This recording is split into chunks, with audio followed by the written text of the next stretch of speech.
What is up, you savages? This is the Protect Your Neck podcast, and I'm your host, Dan Tom. Analyst work you can find over at MMA Junkie as well as oddscheckerus.com. But on this here program, the Protect Your Neck podcast, we break down high-level MMA. That's what we're going to do here today tonight whenever you listen to this. Hopefully it's before the fight, recording this early Las Vegas morning, Pacific West Coast U.S. time. For UFC 271 to Sanyo Whitaker 2. Check the timestamps for when that starts. And as per usual, I will recap all of my picks and plays for the end of the episode. If you don't care to hear my voice, to which I don't blame you, or less of. In the meantime, just going to be a couple quick shouts.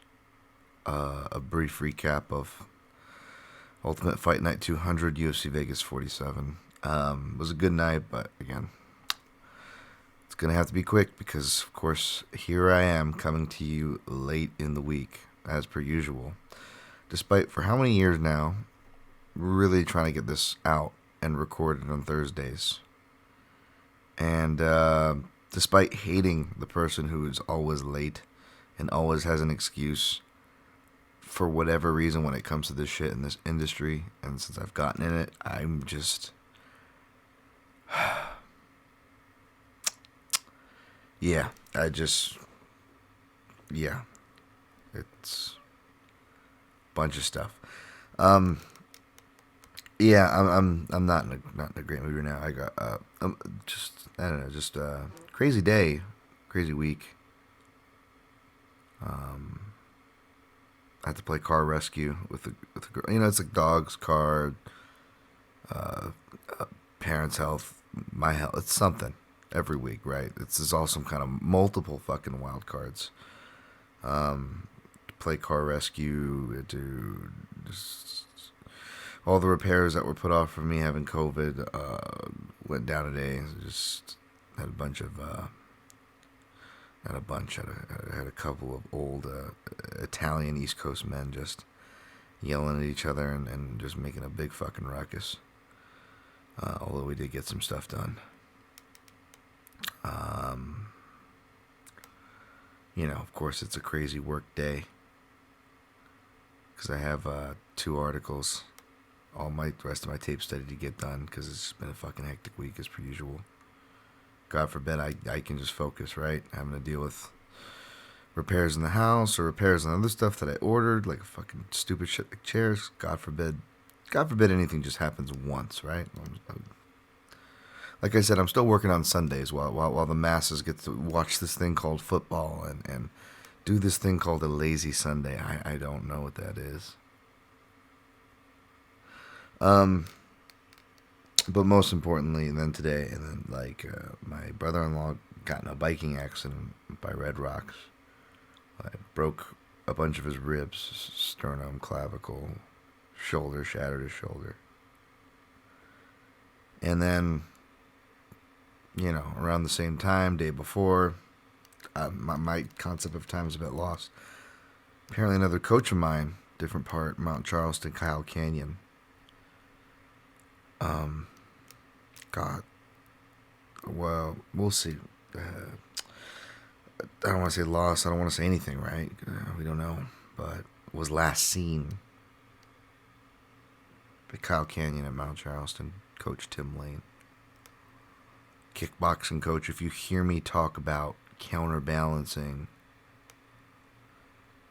spinning back fists, proper spinning technique, counterbalancing off spinning attacks, and the sort. If you hear me talk about the importance of liver kicks and certain little tests and trick questions associated, any of that talk you've heard for years in this podcast, that comes from Tim Lane. I'm not going to front to be like I'm friends with the guy or best friends or anything like that. No, he was just, 2011 at least? 2010 maybe, even as early. But, back when I was competing and still coaching and just doing a lot of charity stuff. And anyways, I don't want to depress you guys, but yeah. So I retweeted it if any of you guys follow my socials at Dan Tom MMA. Information. Most relevant info, at least. there. But yeah, needless to say, it has been a weird day, and I fucking hate fortunes. Like, I don't know. I'm not like a superstitious person, much less some like weird fucking American based fake Chinese thing like fortune cookies, but like I will, crack them open, and before I eat the cookie, I'll read it. If I don't like the fortune, I won't eat the cookie, and if I do, I will eat it. I don't know where that's from. That's just my own weird fucking thing. And I think one of my uncles or someone said, like, hold on to the fortune and see if, it comes true, and you can pull it out of your wallet. Like, ha, ha, there it is. I was like, eh. There's been a couple in my life that I've held on to, and I've got one here. Just because I had this one, like, the night before last night or something like that, and it says, your perseverance will come in handy tomorrow. I was like, wow. And I am not going to cry victim.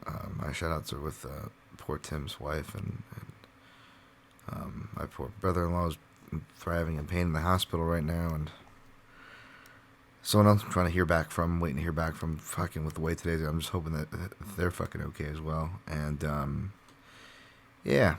So, here's my dish. I'm going to try to just push through this. I'm probably going to skip all the pleasantries, try to just make this podcast as fast as possible, because despite the craziness, despite of my life of this air quote sport, I still do the work, so I still have opinions and things. A lot more plays than I usually do too, so might as well give those to you. Yeah, alright, so let's just get through this. I'll give the shouts as we go. We'll do UFC 200 recap. Sean Strickland defeated headline. Sean Strickland defeated Jack Hermanson. Unanimous decision. When as predicted, I guess, as far as me picking Strickland by decision. I know there's a controversial scorecard, and everyone keeps making a big deal of it one way or the other, and I don't have an opinion on it because I honestly wasn't even that, the right person still won that fight for whatever that's worth, even though discussion is totally fine, mind you. I'm just saying, the right person did win the fight. My issue was obviously with the co-main, and I hate that. I wish, why can't these judging fights that are just so perfect for talking points, why do they have to be fights that I bet? Because I inherently have that bias and feel icky talking about it, and can only go so far because of said bias, and because I, God forbid, try to be open, honest, and fair with that. So I won't say much about Hermanson Strickland fight. I checked out. I wasn't watching. I'm so tired by the end of the week, folks, and I didn't have any bets in it, and it wasn't the most exciting fight. So for me, and at that time where my head was at, so I checked out. Nick Maximoff defeated Punahele Soriano via split decision. I think it was Ron McCarthy scorecard. I agree with. I think he had the right scorecard.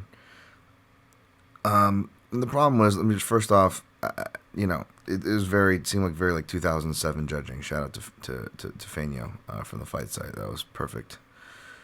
Tweet. And even shout out to Scott Fontana. I didn't hear Sean's take yet, but also I wanted to shout out though Sean's podcast, the Severe MMA podcast, and as well as Scott Fontana with Dan Urban. At Couchside Judges. Just two MMA podcasts, like I tweeted earlier in the week, who talk about scores. And I know Scott and Dan both agreed it should have been 29-28 Puna. Basically, again, sometimes you get these bounces, sometimes you don't. And I was already in a winning night, and I was biased, so I certainly wasn't going to make a big deal about it, right? And cry robbery or anything like that. And I hate that word anyways, and don't use it, and I'm not going to use it here. So don't worry about that. But I still do feel it's very fair to bring up that, where does this lie, right? Is this, and most people out there are with their biases, right? Like we saw with Nate Diaz, you could like a certain fighter, but if it's your boy or you place a bet on him or whatever the thing that constitutes bias, that bias is there. Well, case in point, who would have thought the day we saw, cheering for the wrestler, dog, yeah, fuck yeah, humping, dog, yeah, like, that doesn't exist, Here's your Diaz impression. But yeah, like, And you'll notice, and we all are guilty of it. I've been guilty of it to a degree too, for sure. So it's no shade. I've been just as guilty as in the past, but I do try to stay consistent with it now, especially as with my job and being public, and even more so with all those things incorporated, trying to get more into scoring. I do try to stay consistent because although I do agree, and I definitely still need to be. I was joking about, of course, now the podcast. I say, let's go easy on the judges, and then they do my boy dirty. They turn in a couple sketched cards of the Extreme Couture fighters. And again, it was already a winning night, but collectively, it probably would have been an extra $1,000 if, which is a lot for me because your boy doesn't bet a lot. So that's a lot, especially for a one night clearance on top of a winning night. That was already good. But like that's kind of how it was. It would have been collectively through the houses that I play. So there's that bias stated, and with that bias, that's why I couldn't be that mad at the bounce, right? But again, I asked people who were like, cashing bets is like good for you and this and that, but it's just like nobody got back to my tweet when I said, what, for those of you giving Maximoff round 2, forget the 30-27, which was stupid, but even round 2, which was closer, sure, but because Maximoff barely threw any strikes, much less meaningful ones, didn't go for submissions. It was one of those weird rounds too where the losing fighter, or the fighter that should have been the losing fighter in this case, they have their strongest round in the same round where the other fighter had their strongest round, and arguably that round had the clearest winner. And when you have that, you automatically, as it should, mathematically, handicap your argument for the other rounds. Don't get me wrong. If a fighter's best round is a round where the other fighter had their best round, and so that the latter. So if fighter A had their best round, where fighter B also had their best round, and the round totality was the clear of all three rounds where fighter B won, that still doesn't mean fighter A can't win, even though he lost decisively the round he had more success in, because theoretically there could be two other very close rounds that are edged his way, fighter A, if a judge is just looking a certain way, right? But that's not what happened in this fight. We have the most clearest. We have the start of it, which is true. Maximoff actually has a back take and an RNC, which should score. Not enough for the concussive damage that caused blood, and the lost striking exchanges prior, and ground and pound side elbows. But it scores nonetheless.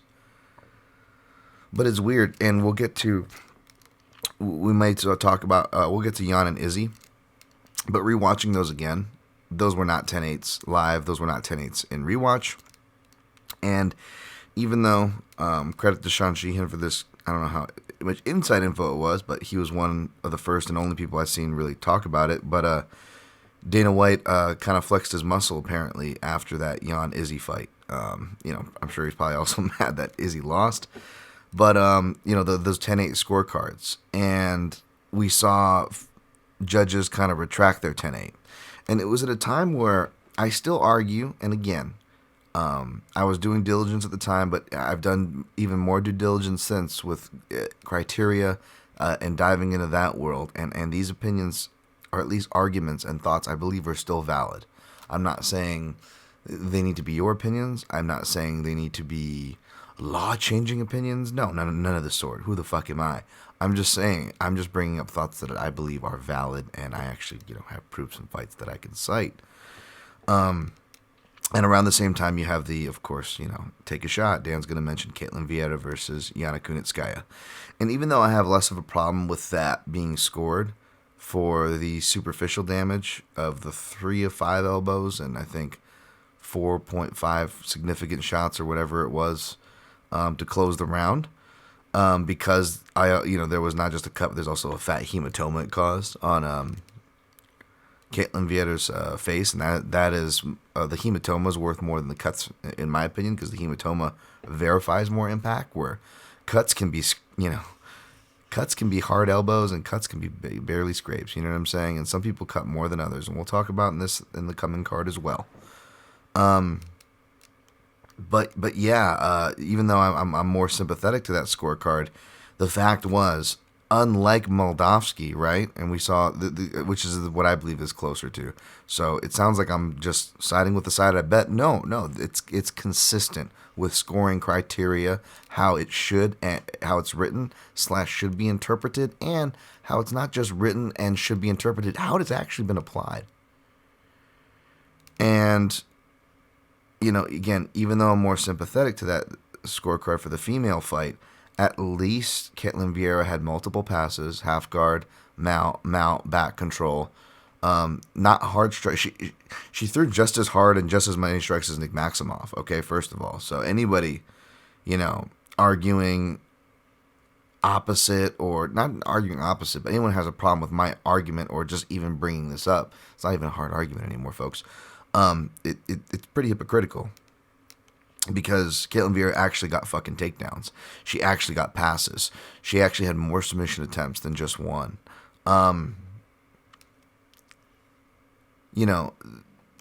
If I had to judge, Maximoff was probably like a little bit more meaningful and closer than any of Caitlyn's 3 to 4 or 4 to 5, I think, total throughout the fight.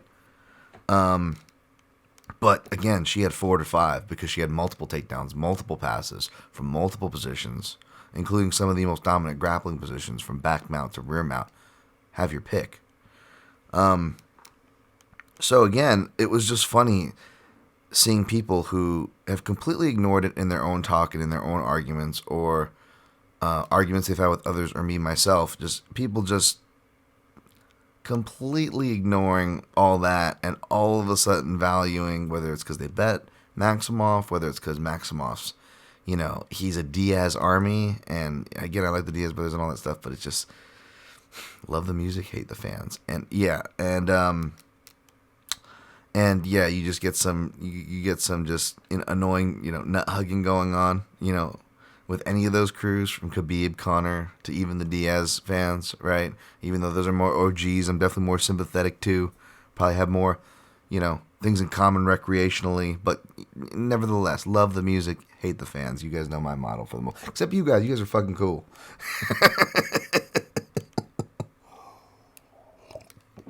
But yeah. And people were standing that. And again, that's why I'm just like, I tweeted him, like, what damage did he do, much less attempt? There's 2 questions there. There's 2 layers. Feel free to answer one, if not both. None. No one could answer any of it. So that was annoying. And you know what the most annoying part of this is? Is that, and I've said this before, this is me being consistent. I've said this about fights that I haven't bet. Although, I also said this recently about a fight that I bet, and I said it almost semi-jokingly to make myself feel less bad about betting against this fighter, because I feel bad, part of me, I'm too nice of a guy, I do feel bad betting against these people, but it's nothing personal, right? But this staying consistent, folks, you don't have to agree with me, but at least I'm staying consistent, and I'm citing things to ground to. We've had this whole legion of fighters who are just inexperienced, getting rushed to market. And it detriments them, and it detriments the bargaining power of, and staying power of the roster and all these other layers, right? And the worst part with Maximoff is he I think, shouts to Aaron Bronstetter, he fights a guy who looks like a damn truck driver, last minute up at heavyweight, 2 divisions up. And it's like he barely wrestles that guy in a boring, win. And to his credit, it's the most clearest win. It's the most clearest wins of his last 3. And then he fights Cody Brundich, who's a last minute replacement. And the last minute replacement, you could argue that he won the fight, which I still scored it for Maximoff, but he left the door open for someone to go hipster and score it for Cody Brundich. I did not. But he left the door open, and the one round that you really, you could argue as far as damage and stuff is round 3, and it's just like, how bad is that, where a short notice fighter is having round 3 on you? And then he goes and, air quotes, wins this fight in less of a convincing fashion. And the worst part is that I felt less bad about betting against his future and other ones because this is one of those spots where you could argue a loss is actually good for the fighter. Especially this kind of loss where it would have been a split decision. Forget my beat and my bet of it. If one scorecard would have just gone the other way, it would have been a nice reward for Puna and extra money that he's going to need because he suffered a knee injury in the third round, right? And he too, got pushed in pretty fast. He has slightly more and experience on paper, and when you dissect the experience, it's much more meaningful experience than Maximov. Hence why I picked him, right? Sure, but he's really raw too in a lot of ways, Soriano, right? So it would have been so good. It would have been so much better. And instead, not only does Maximov get this ridiculous push because of the Nick Diaz thing, right? We saw the other guy who came out of the woodworks after not fighting for 5 years and got starched or whatever, right? A few months back on a card, just because he was a Diaz brother name, and just because of that, he gets pushed to a co-main event slot. And he beats a guy with hype on him, another Contender Series hype guy. More deserved, but hype nonetheless, right, with Puna, even though he was coming off a loss. And he comes through, and that's the most annoying part is everybody's cheering Maximov, and then Maximov's, I don't know if he's leaning into it on purpose or he's just kind of an idiot, but he's sorry, he's just he's really just playing. He was just saying that he's shitting on, and which is fine. They're all have their issues, but he's all putting his nose up in the air to not going on tough because he was supposed to go on tough. And he's nah, I'm gonna just whatever. And don't get me wrong, tough is a dumb way to go on. You're probably splitting hairs. You are probably better doing it through Contender Series, gun to the head, right? I'm not standing for me. I would never stand for tough. I don't even watch the damn thing. But what I did issue with is just what he said was his math is that because the UFC put me in a co-main event, it proves that I better talk Nate because that's what he does, right? It proves that I was right and I validated my choice, that I belong here. It's motherfucker, the UFC stopped giving a shit about co-main events on fight nights back in 2019. Let's not pretend pandemic era co-main events mean a fuck. You guys were in it, for Christ's sake, okay? And I like Puna. I'm just saying they put fucking Contender Series people there. It's not what I'm saying? It's not tenured people like before. So yeah, and he's out there doing the rounds, and so you know what? It's gonna be good because all that means is we're gonna get a nice fade plant. We're gonna get a nice number on Maximov. Between the Diaz thing, between his name sounding Russian, to the fact that he wrestles, to the hype. And he's on the list of other fighters I can't think of right now, but I know we put one on there in the last couple months or so. We're going to make our money back, for sure. We're going to make our money back on him later. Chefcat Rack, sorry, I went a bit on there, but it really tied to a lot of scoring stuff. Very relevant. Again, I wish I didn't bet on these fights because I legitimately would have been that passionate and brought up all those points regardless of a bet. I swear. Shavkat Rakhmonov defeated Carlston Harris. I told you guys we're not going to see these numbers soon. They were pricing it like Carlston Harris was also a prospect, and I broke down his game. He was not. And this was going to be inside the distance. That hits for the plus money. And Shavkat closed the 3-leg, which we'll get to. Brendan Allen defeated Sam Alvey. Yeah, I picked Allen, but I just stayed away. It felt like a trap fight. Good for Allen. Brian Battle defeated Trayshawn Gore. Good on Gore in the second round. He had a nice left hook there to the eye. But essentially, kind of like I wrote my breakdown there. Shouts to those of you who share the fight day quick picks and prognostications at Junkie or my main event breakdowns. Really appreciate those. Brian Battle, yeah, they went pretty much how I said. And the next fight as well was, not hard to predict that it was going to be a war, but Arosa doesn't win very many decisions. And I said, not many people thought it was probably going to go to decision. But I did pick Arosa by decision. Can't bump my chest too hard. Didn't play. It was too volatile. This one I did bump my chest a little bit because the analysis and play cash, the dog. I don't know if it's dog of the week or whatever you want to call it. The best dog that ends up on my my betting sheet. John Castaneda defeated Miles Johns, and again, like the analysis, I forgot to bring up the knees. I did write it in my notes and even took a picture and showed it to someone else who also had great analysis on this. Shout out to Liam Picks Fights, my guy Liam there. But yeah, the analysis on this one was spot on from the southpaw, the right hook, the knees, the pacing, and the finishing abilities of Castaneda. Hakeem Dawodu defeated Mike Trezano. Striking match, got a decision. Can't bump my chest too hard because I stayed away and didn't really have strong opinions other than that, but that's what happened. Shots the MMA analysis. Cheating Ninja Kwana defeated Marc-Andre Barriou. I'm glad I stayed away, and what solidified me staying away was listening to the MMA analysis podcast. Those guys were on Cheaty. I like Cheaty anyways. I was like, you know what? You're right. I mean, even Cheaty backers didn't see it going down that fast. Even Cheaty didn't see it going down that fast. So don't, no one lie about that one. But fuck, you can't deny that was some nice dog cashing. So congrats to anybody on that. Congrats to Cheaty. Don't mind being wrong there. Alexis Davis defeated Julija Storyalenko. Some armbar scares there for sure, but like I said in my breakdown, she survives those. She gets the decision that she did.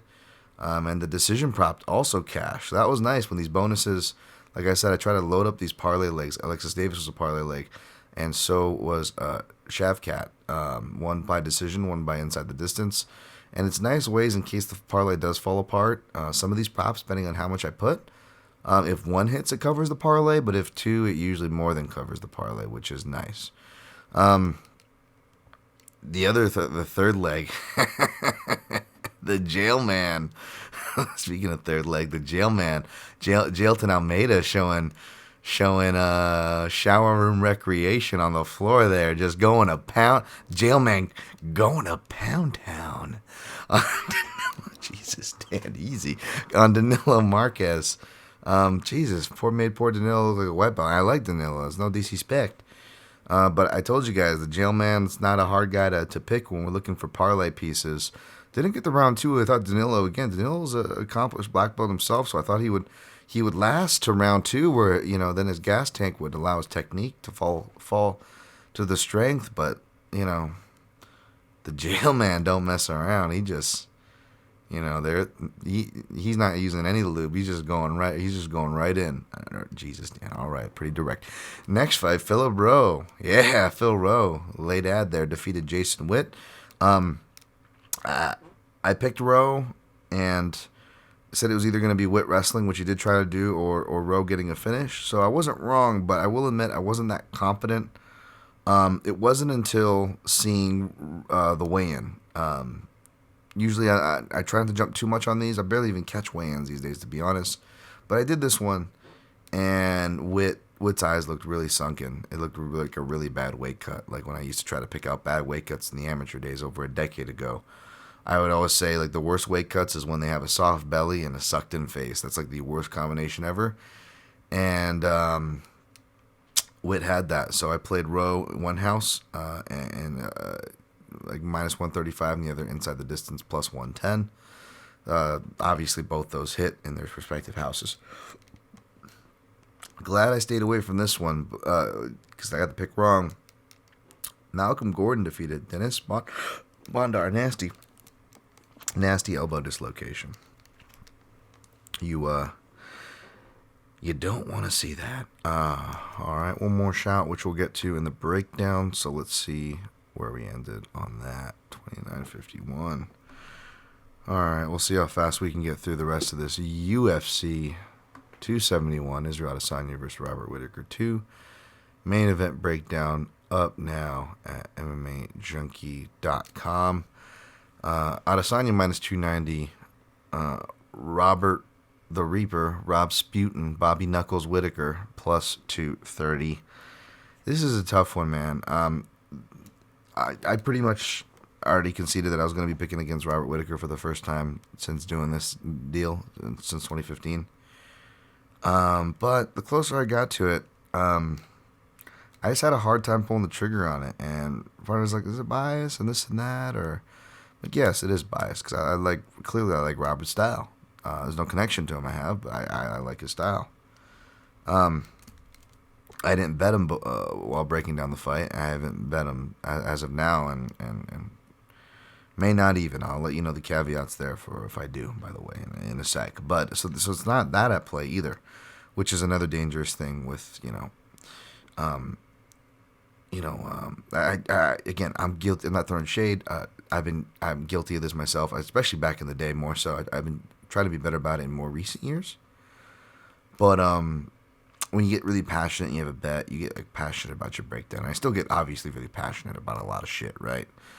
Even borderline angry, you could say, and that for better or worse, justified or not. But I'm talking about as far as like, not, doing one side and not the other, right? You're not doing the other side justice. And that can be a thing that happens in the space a lot, especially, and again, not throwing shade. I'm the worst at beating the line and getting value, or the best line. I'm the fucking worst. I'm not trying to front that game. I don't want it, so it doesn't come out of a place of jealousy or envy or hatred or shade. But there are a lot of people that want to beat the line, and that's their thing. And when you look for that, it can be dangerous because you might, you rush your research, you rush your takes to market. But even if you're organized, which I would love to someday join y'all, I'm just trying to get organized for the fucking week instead of always being perpetually behind. But even if you're one of those organized people, it can still be dangerous because even if you're organized and you get your research, and you lay your bet and you're able to keep your filter clean or whatever, a lot of times what do is people go online, whether they post their bets or not, they'll talk about it, they'll be in someone else's replies if they don't post it, and a lot of the conversation or it will always kind of just be like what your bias is, who your play is, and of course that's the side you're going to argue. And then, someone else argues another side, and then next thing you know, even if you're not someone who lets it get to you or gets passionate, you're not even angry or anything, you just get passionate about it, and you start defending your side, and you start, almost like, even if you don't double your money down, you're almost doubling your opinion down, you're almost doubling mental money and mental calories in the form of money down, right? And by the time fight night comes, it's just like, oh my God, all this just so you could be right, all this pressure, and I feel it alone just with what I do. So that's why I try to do this. I don't need extra pressure. I don't need any of that bullshit pressure, much less, right? And that could be dangerous because you get stuck defending your play rather than actually having a realistic viewpoint, And you play this game long enough, you know that there's no such thing as a sure thing. There's no such thing as locks, etc., and so forth. That's why I don't use, that's more words, locks, robberies, more words I don't use, right? Because this game is just that crazy. Crazy things happen, and crazy things can be justified more than we'd like to give credit for. And again, this is myself included here, folks. So sorry that little tangent, but yeah, biases, right? So none of those here, but I did think that was an important part about biases. I did end up picking Robert Whitaker. It's not a confident pick.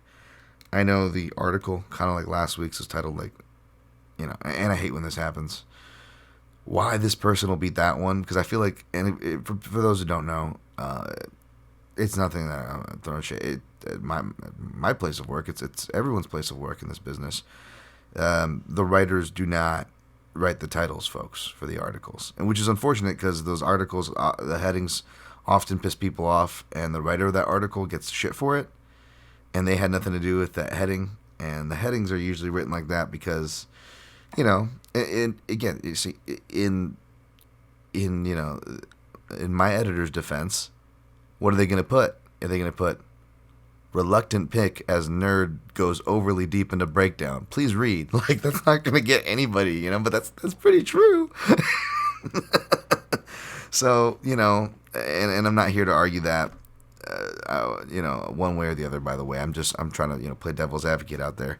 But it is kind of ironic, though, how, like, it's always on the fights where I have, like, a really reluctant pick I'm not sure of. And you guys know that I don't play the fence. Like, I'll pick a 200 dog confident, and then I'll pick a minus 200 favorite like last week, not that confident. Like, that's how I am. I'm honest with you guys. And even though it may look like I'm leaning into old biases with Bobby Knuckles. I have some really good analysis that I promise I'm going to get to on this fight. And I have some surprising picks down the card for those of you who know me and think you can guess what I'm going to be on. So, in defense, you're going to be surprised on some of this card here. But yeah, sorry, I know I'm talking in fucking circles. But this matchup, let's just talk about the fucking matchup. But yeah, I'm not confident in the pick. And basically, and everyone's saying patience and all these things, and that's all true. I don't know what I've really just filtered more and more to almost just nothing. I'm really even going to be filtering even more so. Just, I don't know, like going extreme, just because I'm so busy and distracted, and I just don't need anybody's opinions, because that's what I hate, by the way, about being late. Here's another note I have here. Mondays on Twitter, everyone's theories and seed planting, etc. That's another thing what I hate. Like, ideally, I would love to have all my stuff written and recorded by Sunday or Monday morning, because come Monday, even sooner, and by the way, again, this isn't throwing shade, because most of the people that are guilty of this are the people that I actually like love the most and respect the most. So believe me, it's not shade. But this is just something that happens, and this is my own just pet peeves, because I like to keep my filter clean. And fuck, every fucking Monday, every motherfuckers, from gamblers, hipster analysts, popular analysts, everyone in the like, fucking cast their theory. Whether it's a short tweet or some long multi-paragraph breakdowns that cover like multiple things. And though most people, obviously, again, I respect these people, so they're all, being genuine with it. There are some where it's like, I feel like, something's like, and I try to do this with my writing, even though I try to present both sides without going the route of, machine gun spraying all these probabilities, and then when one of them happens to say, I called it, and it's like, well, you kind of machine gunned a bunch. And some fights are like that, and I do that myself sometimes. Perhaps this fight could be like that, which is why I'm not betting it, and I'm not, telling you to go run out and bet it. You can do what you want with your money. Sorry,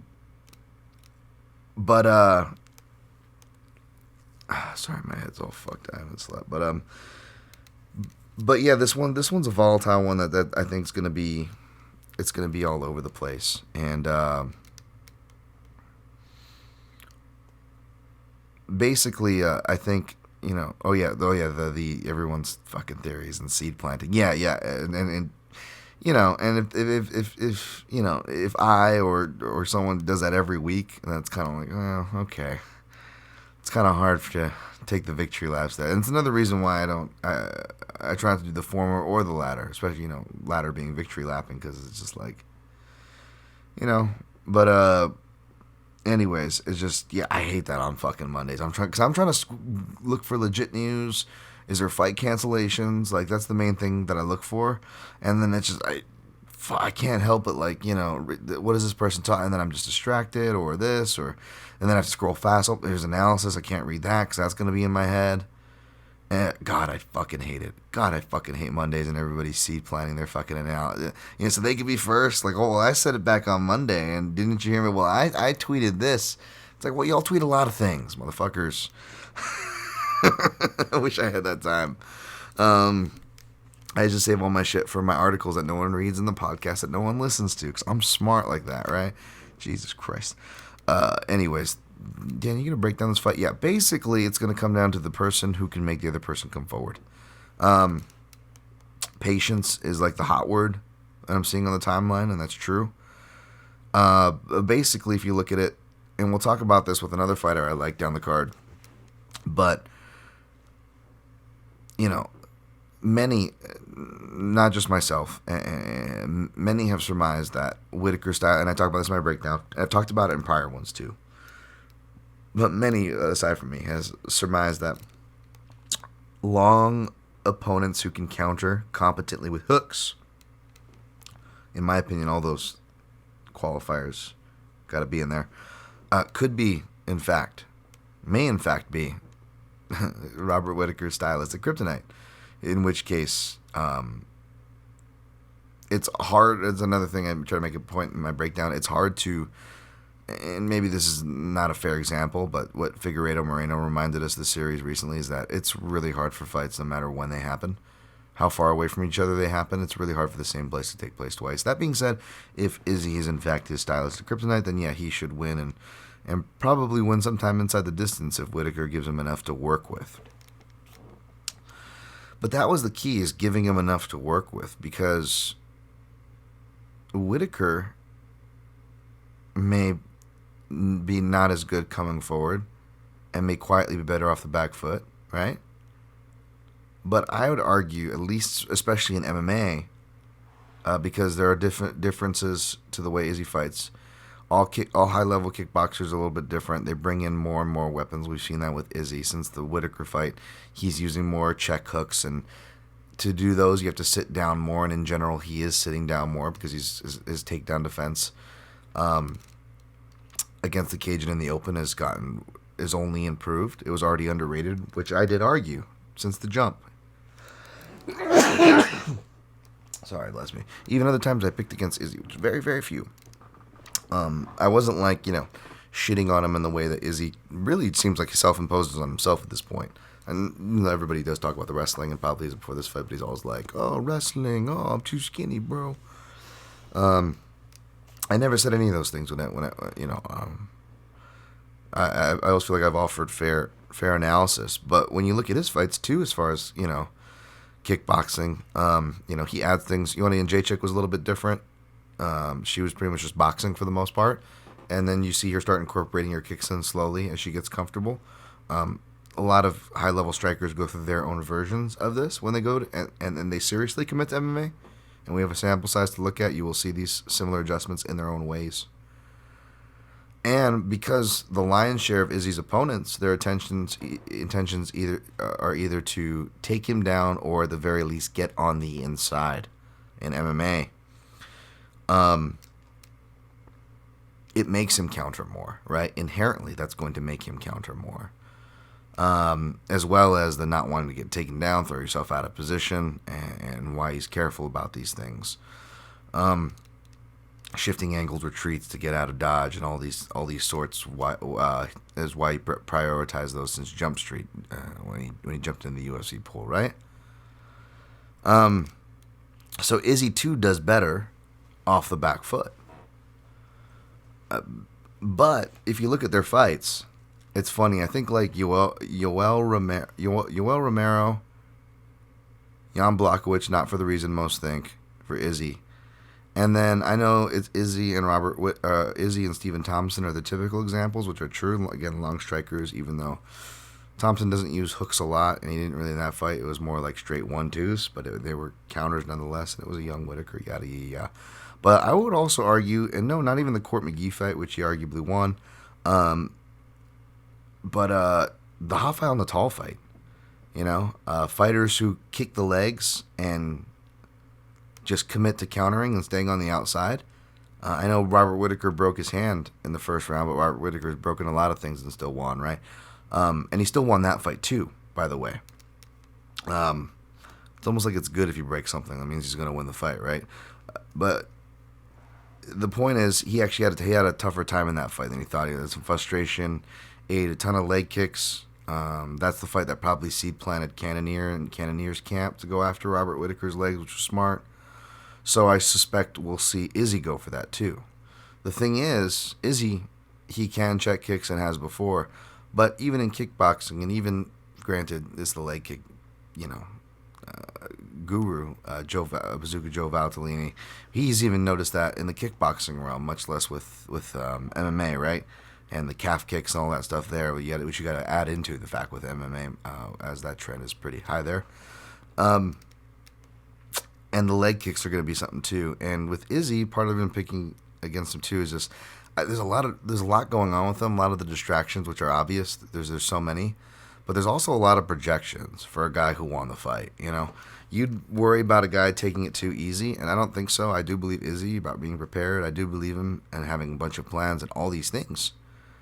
But I feel like the distractions could give the same negative effect as if he were to, which I'm not saying he isn't. In fact, I don't think he is. But it could give the same effect of one not taking someone seriously.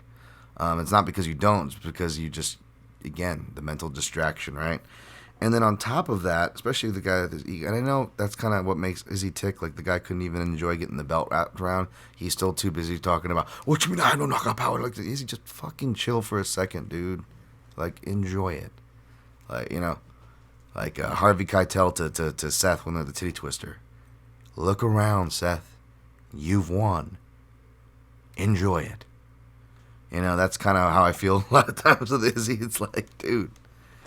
And I'm happy for him that he got all these things. But, and again, I'm not saying just because it's Izzy, but anytime a fighter has these big events on fight week, it's always a red flag for me.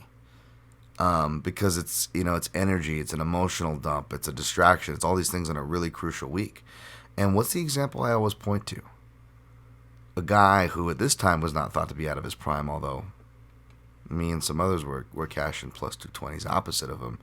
But a guy named Jacare Souza got a new deal on fight week in Oklahoma City when he was supposed to fight Robert Whitaker. That's right. And I remember him dancing in the hotel. You probably can go back and look at the podcast, listen to me talk about it. And he's dancing with his new contract, Just, I don't know what he got paid, but nowhere near what Izzy got, right? And I was like, oh, fuck, that's like victory dance stuff. That's not good. You shouldn't, it's just like even after you weigh in, you don't want to eat the good food even if you can get away with it. One, you don't know how it's going to tax you. Two, you really just, you want to stay in war mode, You don't want any kind of pleasantries or delights, at least, I'm not projecting. This is just what I've heard from most fighters, and I've kind of, how I would feel myself pre-competitions for the competitions that I've done. For whatever the fuck that's worth, which is not much, but still, just saying. And yeah, all these things, and the projection part is like, he's like posting on his Twitter like, oh, you think this is the only kick counter? Wait till you see, I got a bunch of other kick counters. And I'm just like, who? Sir, this is a Wendy's, like, and then like he posts the only grappling thing I see of him is like he posts one picture of him like doing a guillotine going, I got tricks for you. It's just like, it just feels like that real elementary fucking, like the MMA version of like, they say, the guy in the street fight who gets louder before the street fight is more scared. That's what it felt like whoever shoots a takedown's a bitch. It's like, I wonder why they're saying that. Like, it's stuff you could see right through. And it's just weird because Izzy's real savvy, he's internet savvy, he's like the troll of MMA. And I'm just like, that's real, like, projection psych 101 stuff. Like, and again, I'm not trying to, nor should you or anyone over speculate on these things, much less bet on these things. But I can't help but get flagged out from those. I'm like, So leg kicks are going to be important for both. So in my opinion, this means Robert Whitaker's jab, or the lack of the jab, or the lack of the effectiveness of the jab, if Izzy can get a beat on it and counter and punish him, especially earlier and often, right? But if you actually go back and watch their first fight, yes, Robert was fighting over aggressive, which is part of the reason. I don't think it's unfair to the narrative of a contributed narrative why I'm picking him is he has the more room to adjust. From the length of the fight to what we saw and the character of how we saw it, over aggressive, all those things people are describing, yes. But I would argue, especially in like within the first round, the first 3 minutes or so, maybe even 4, Whitaker's doing well in spurts. Particularly, and again, it's one of my favorite parts. I put it in my breakdown. Izzy posted it, the counter to the oblique kick. But Rob was really sitting and swinging into Thai-style leg kicks more than he did before. And I didn't notice that. And that seemed obvious, like it was part of the plan. And they connect really well off the jab. And his jab, despite being at a significant reach disadvantage on paper, he was jabbing Adesanya well. And again, we shouldn't be surprised if a guy that's even shorter than Rob, who's, a welterweight in Kelvin Gastelum, was able to jab and bust up Adesanya's left eye with his right jab. Well, then Whitaker's jab landing. Really, maybe not that much of a surprise then, right? Again, Adesanya's great, but he's not beyond being jabbed, despite his head being hard to hit. So when I went to look at Rob's fights, he was using the lead hand more, jabs more, speed. So these are things that he admittedly was working on. Also going a bit more to the body, playing more conservative on the outside. Tools he's going to need, and yes, he was, again, one of the main things being talked about. Yes, he was shooting takedowns more. And I believe those will be important and necessary to a successful Whitaker game plan. But I don't feel like it's the crux as people are making it out to be. I don't think Whitaker is some game over Maya game when he gets Izzy down there. And again, I've been one of the, regardless of pick, or one of the more champions of Izzy's takedown defense.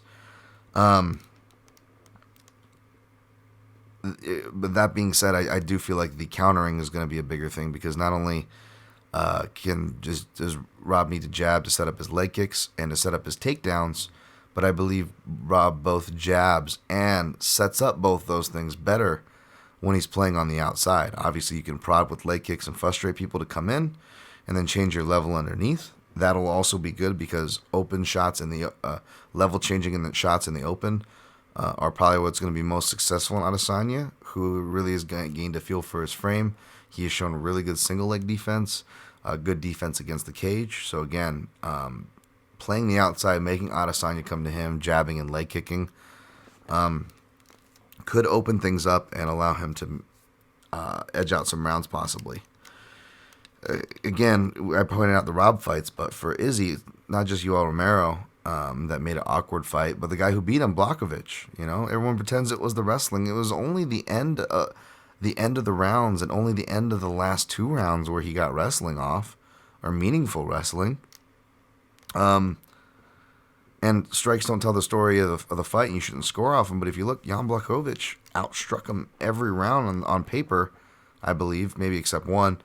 That was close, but which he might have still gotten scored for Jan, if I remember. But it was because he was hitting quiet counters, right? He was hitting quiet counters. He was making Izzy, for the most part, come to him. When Izzy rocked him, it was when what? It was when Jan came to Izzy, right? That's when Izzy had his success. So again, fighters that make Izzy or Rob come to them, those have been their toughest fights, win or lose. So that's the game we're probably going to play, and for that reason, it's probably going to go over and go to decision. I don't want to lay the juice for it, especially when both guys have the ability to end it at any time. That makes totals very tricky and non-playable for me. Right now, Rob's plus 230. If he gets up to plus 250, which I assume, he's going to get, Izzy's going to get bet more closer to fight time.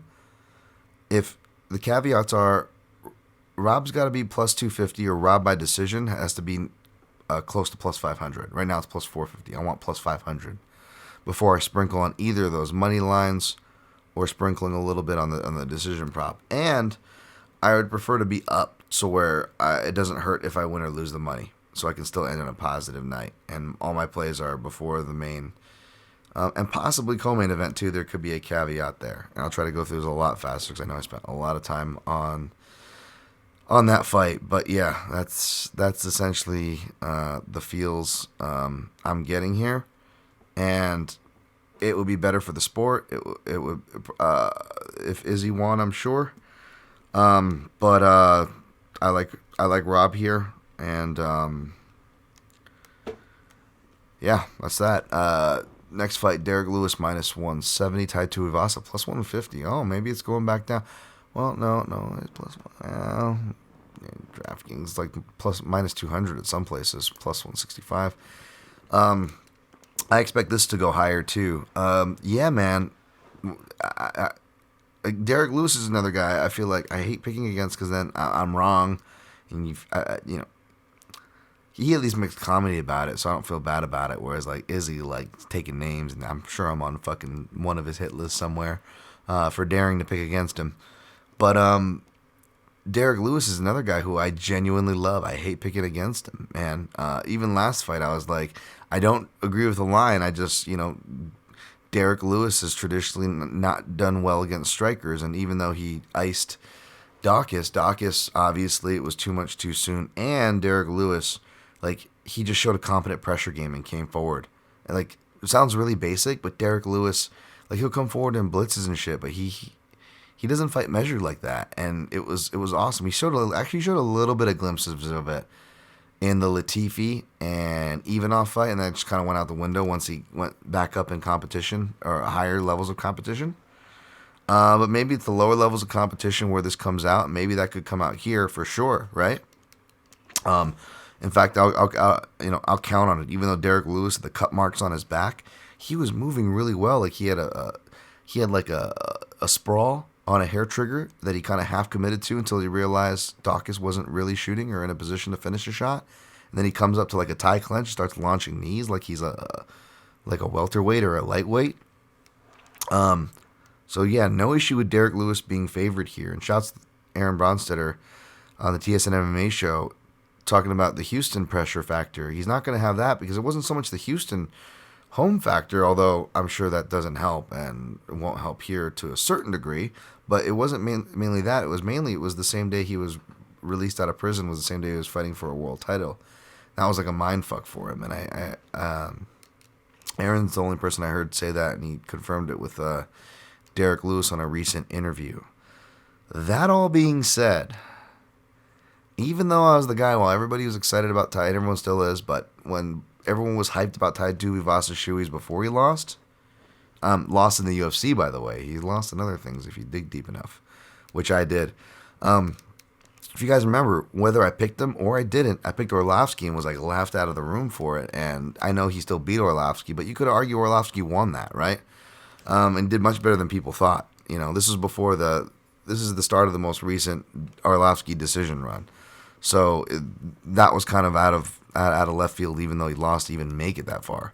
But you know, and then sure enough, I was right about 3 fights in a row. Right, he kind of got exposed. People saw what I saw.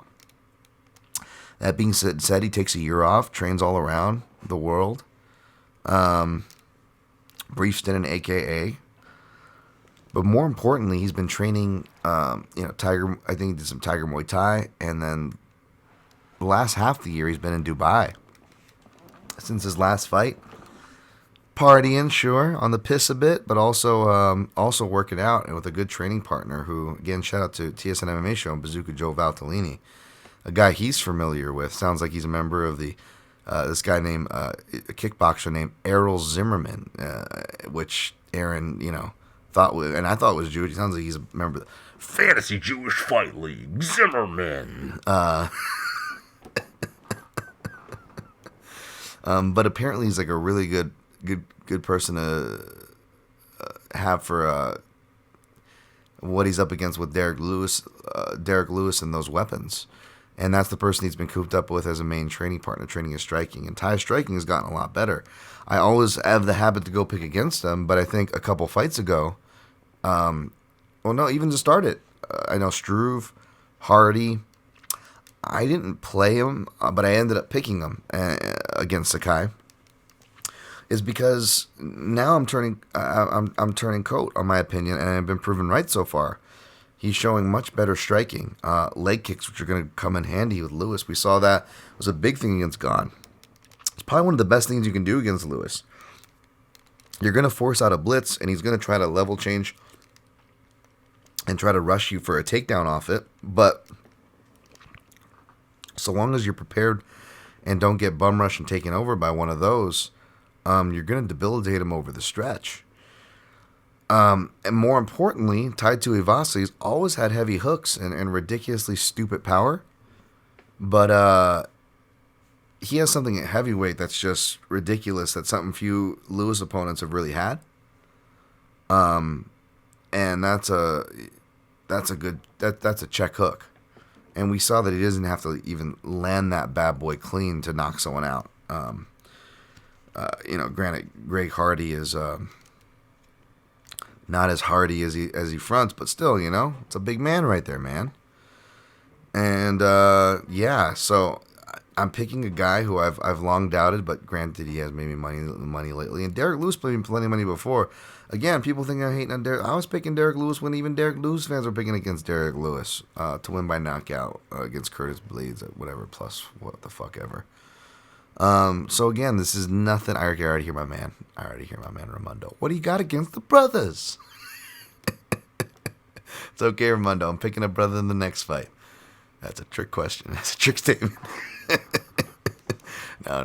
Raimondo's an old school MMA Junkie Radio listener. He always gives me shit if if my color is out of balance. Oh man. You Raimondo, if you're listening, you would have loved my old buddy Mike's fucking DraftKings cards when it used to be legal over here. Like a bunch of buddies would pull in teams, and we had this one friend Mike who every DraftKings team let's just say he had the darkest team every time. It was always all black dudes.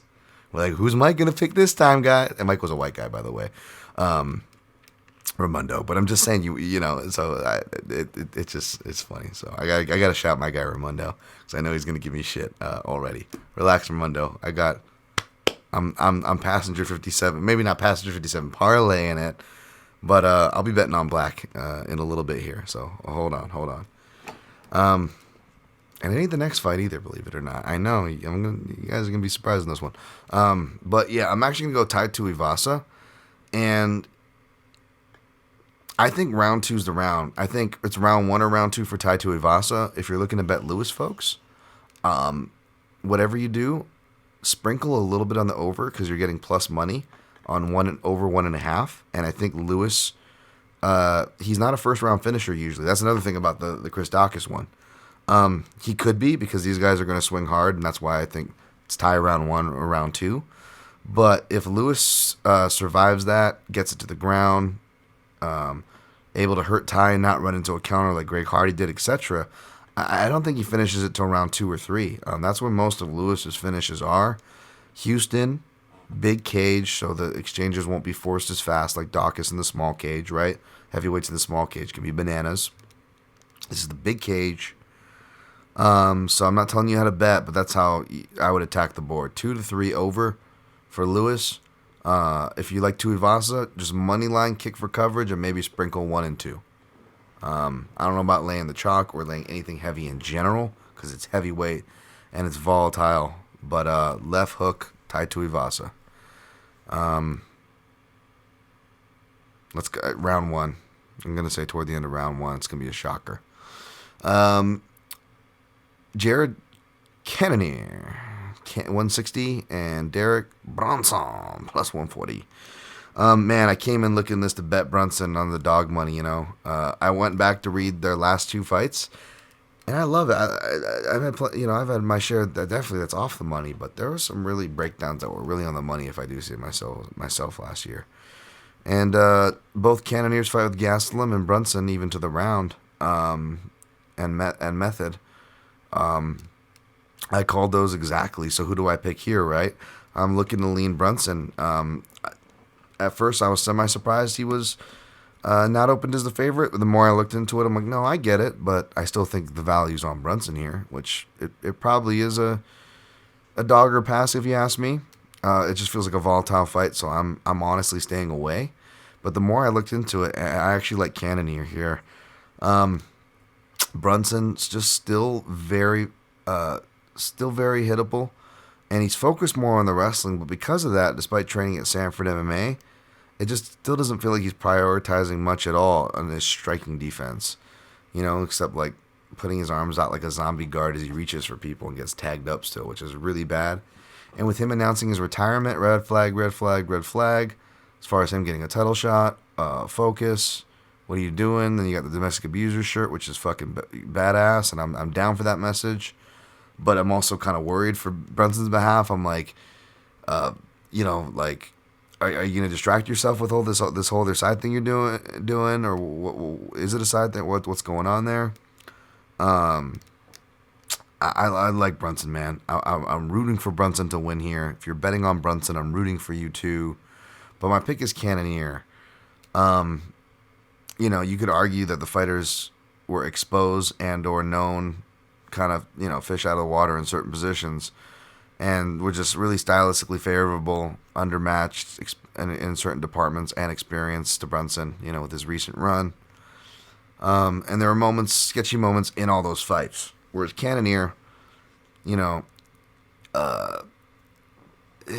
him on his back's always been the thing, and I made some nice money against him on Glover back in the day. But you look at that was this month. It was 2 years ago. On that card, or 5 years ago, half a decade ago, right? Like, holy crap! And his wrestling and stuff's gotten better because, of course, he's at MMA Lab. That's like the get up camp. Fight the hands and get up. Make them work. They might get us down, but we're gonna make them work. And he has that technique, not just the athleticism and explosiveness and all the other, usual descriptors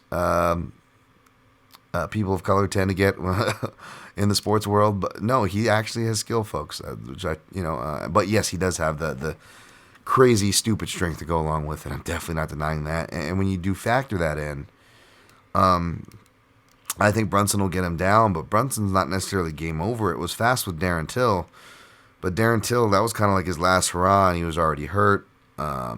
Brunson was, coming off being hurt, so he was in kind of panic, fight or flight mode.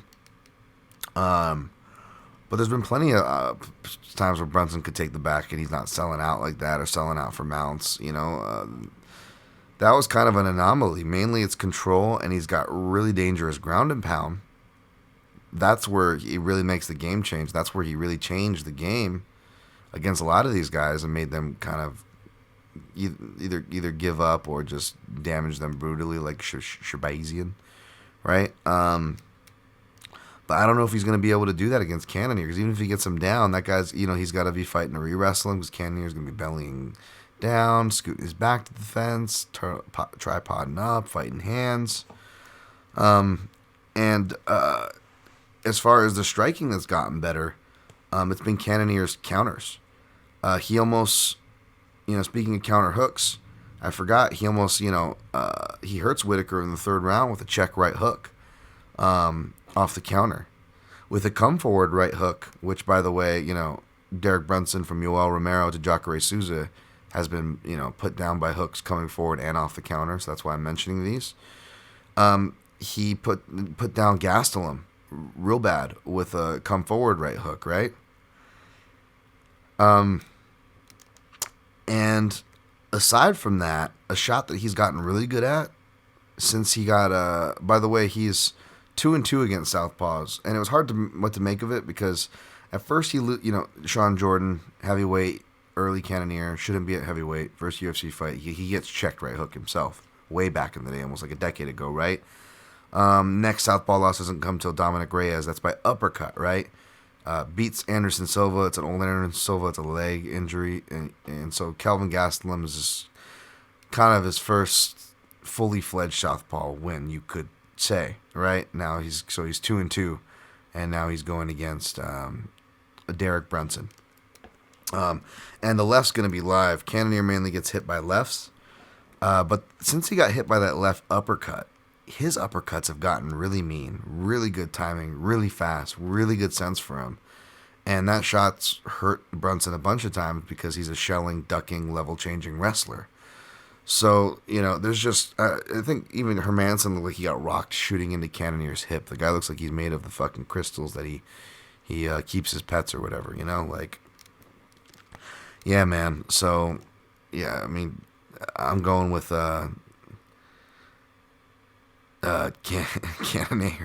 Cannonier. Round 2 knockout is the official pick, but I'm not betting it. Good luck if you are.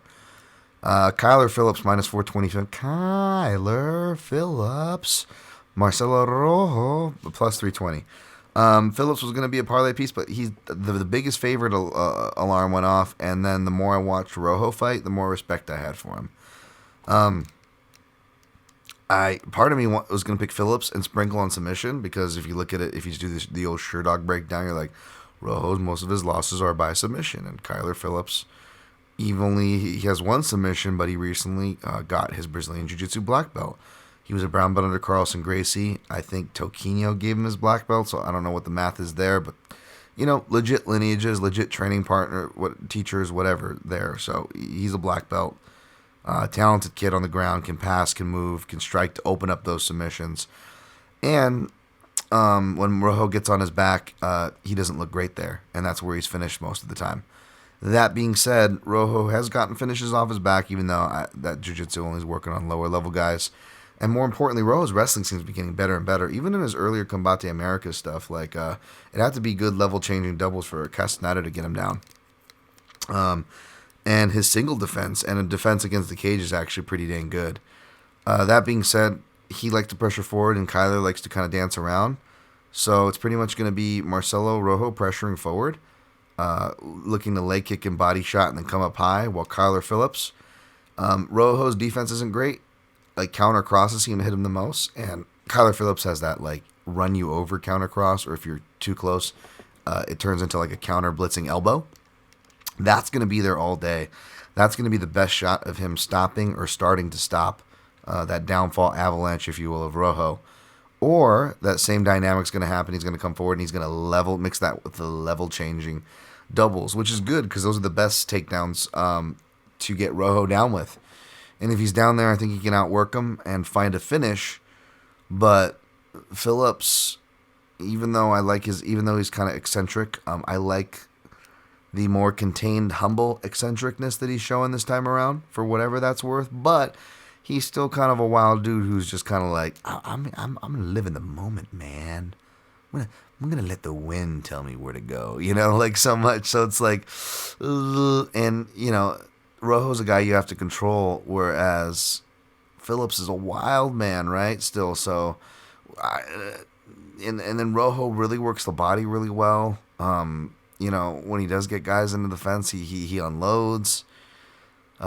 Training with talented dudes like Moreno, so it's like, well, yeah, no shit, his boxing and his wrestling are looking good. It's not just like wild, multi-layered Muay Thai kickboxing. Like, yeah, I got more respect for Rojo this time around. I'm still gonna pick Phillips. I'm still gonna pick him inside the distance, but I took him out of a parlay as a money line. And instead, I actually put the under in a two-piece parlay. I usually don't do this. I have two parlays because of this, but I have a totals parlay that's a two-leg. This is one leg of it. It's the under, because I think someone's getting finished. And that's the only comfortable action I honestly have on this card, because I'm not comfortable money lines on either side. Next fight, no parlays, no props, no totals. Bobby Green, minus 145 this week on Hack. Plus 125 for Nasrat Hack Paras. That's right. You guys know what time it is. Let me get some water. Bobby Green Boys Club. Mount up. It was a cold, dark night with Bobby Green, and he's... Sorry. I'm not going to get into some fucking lame Warren I'm too tired for that. Yeah, this one was interesting, because Bobby Green is like... I think he's 3-3 against Southpaws or something, right? Like, what is it? What is it? He's 3-4 against UFC Southpaws, but he should be 4-3. Because when I look back at it, he beat Trinaldo. I can't remember what my take was. I remember I had trouble picking that fight. I think I ended up picking Trinaldo to get a decision that he didn't deserve. And I think I was right in that sense, especially looking back at it. And then his others are like really early back in the day. Dan Lozon by submission, like at Affliction. A little bit after that, fights Tim Means in this crazy-ass fight. You guys should go back and watch King of the Cage, Tim Means. But outside of that, like, he really,